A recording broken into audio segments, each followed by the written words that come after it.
नमस्कार, मैं हिमांशु मिश्रा हिंदू राष्ट्र 3.0 में आपका स्वागत करता हूँ।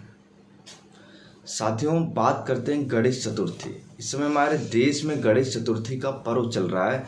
लोग अपने घर में बप्पा को विराजमान किए हैं, बप्पा का पूजन कर रहे हैं, बप्पा के साथ अपने भक्ति के साथ जिससे जो कुछ हो रहा है उस हिसाब से बप्पा का सेवा कर रहा है। गणेश चतुर्थी हिंदुओं का एक पवित्र पर्व है जो महाराष्ट्र में एक उत्सव के रूप में मनाया जाता है। अब धीरे धीरे देश के हर एक कोने में ये पर्व मनाया जाता है। साथियों, देश के हर एक नागरिक की ये भावना होती है कि अपने इष्ट देव की पूजा करता रहे।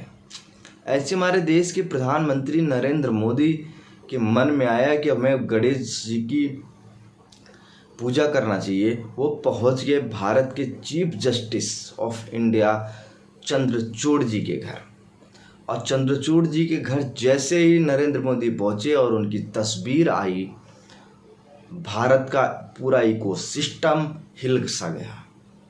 इकोसिस्टम में भूचाल सा आ गया।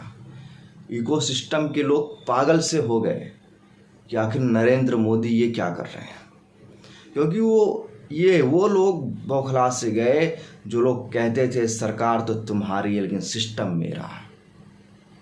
लेकिन इस बंदे ने गणेश चतुर्थी के इस पर्व पे, गणेश उत्सव के इस पर्व पे पहुंच के पूरा इकोसिस्टम को हैक कर दिया। हैंग हो गया और हैक भी हो गया। वो लोग जो कहते थे सरकार तुम्हारी है सिस्टम मेरा है, सुप्रिया सुनीते कितने मंचों से बोली है सरकार तुम्हारी सिस्टम मेरा। अब सुप्रिया सुनीते के तोते उड़ गए हैं, कान खड़े हो गए हैं। पूरी कांग्रेस से पूरी विपक्ष के लोग बौखला गए। प्रशांत भूषण वकील बौखला गए।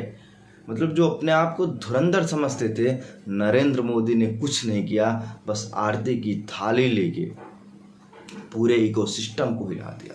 मतलब भगवान की भक्ति में इतनी शक्ति है कि पूरा इकोसिस्टम ही हिल गया। भगवान की भक्ति में शक्ति है, पूरा इकोसिस्टम ही हिल गया। आप सोचिए, शरद पवार से लेकर उद्धव ठाकरे, तेजस्वी यादव से लेकर मनीष सिसोदिया तक, संजय सिंह से लेकर अखिलेश यादव तक, दीपेंद्र हुड्डा से लेकर उमर अब्दुल्ला तक, सारों का इकोसिस्टम नरेंद्र मोदी ने सिर्फ आरती की थाली से भगवान की कृपा से ख़त्म कर दिया। लोग बौखला से गए, ट्वीट कर रहे हैं, न्यायपालिका के ऊपर सवाल उठा रहे हैं, देश के लोकतंत्र के ऊपर सवाल उठा रहे हैं, संविधान के ऊपर सवाल उठा रहे हैं। लेकिन अब मैं बात करता हूँ, जब प्रधानमंत्री के कार्यालय पीएमओ पे रोज़ा इफ्तार होता था, जब प्रधानमंत्री के कार्यालय पे रोज़ा इफ्तार होता था तो चीफ जस्टिस ऑफ इंडिया भी पहुँचती थी। चीफ जस्टिस ऑफ इंडिया भी पहुंचते थे, उस पीएमओ में आतंकी भी पहुंचते थे। तब कहाँ गया था न्यायपालिका और न्यायपालिका, तब कहाँ गया था लोकतंत्र। मतलब तुम करो तो ठीक है, तुम करो तो ठीक है, हम करें, तुम करो तो ठीक है और हम करें तो बहुत गलत है। ये नरेंद्र मोदी ने बताया कि इकोसिस्टम जो है पूरी तरीके से हिल चुका है, इकोसिस्टम पूरी तरीके से बर्बाद हो चुका है नरेंद्र मोदी के बस गणेश आरती करने से। लेकिन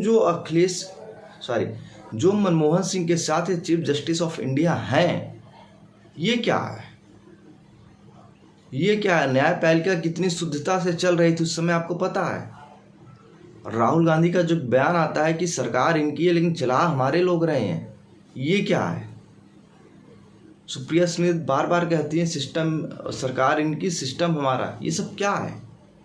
मतलब इसका मतलब आपने एक गहरी पैठ बना रखी थी। कपिल सिब्बल, अभिषेक मनु सिंघवी सुप्रीम कोर्ट के जजों के बीच में, सुप्रीम कोर्ट के अंदर एक गहरी पैठ बना ली। इसलिए जितने भी भ्रष्टाचारी का केस होता है, जितने भी बड़े बड़े अपराधियों का केस होता है, यही दो वकील लड़ने क्यों जाते हैं आप सबको पता है। और ये दोनों वकील कांग्रेस से हैं। इसीलिए तो सुप्रिया सुनीते राहुल गांधी कहते थे ना सरकार इनकी, सिस्टम हमारा। लेकिन दूसरी बात आते हैं कि कांग्रेस सदैव से हिंदुओं का विरोधी रही है। चाहे राहुल गांधी हो, चाहे प्रियंका हो, चाहे सोनिया हो, चाहे पिछले इनके नेताओं को देख लीजिए, शुरू से ही ये हिंदुओं के विरोधी रहे हैं। और ये घटना जहाँ जहाँ पे कांग्रेस की सरकारें होती हैं ये देखा जाता है।